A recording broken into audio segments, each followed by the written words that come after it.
Magandang gabi mga kapuso. Ako po ang inyong Kuya Kim na magbibigay sa inyo ng trivia sa likod ng mga trending na balita. Nabulabog ang mga residente ng Ohio sa Amerika nang dahil sa isang malakas na pagsabog na dulot daw ng isang tumaang bulalakaw.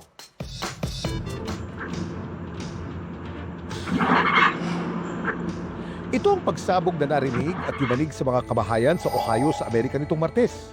Ang tunog dinig hanggang sa mga katabi nitong state, kabilang na ang Pennsylvania. At ang tinuturong pinagmula ng sonic boom, ang liwanag na ito, na namataan sa kalangitan ilang sandali bago narinig ang pagsabog. Ayon sa NASA, ang nabidyohang fireball, isang meteor o bulalakaw.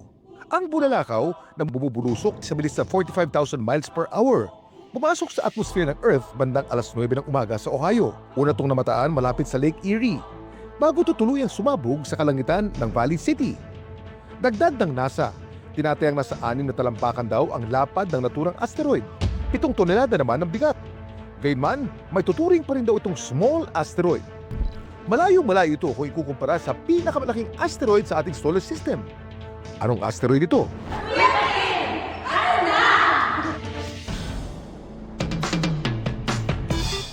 Asteroid ang tawag sa isang tipak ng bato o metal na umiikot sa kalawakan.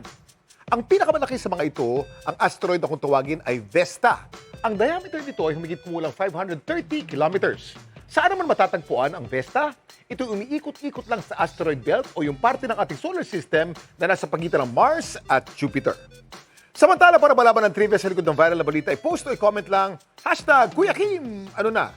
Laging tandaan, kimportante ang may alam. Ako po si Kuya Kim at sagot ko kayo, 24 oras.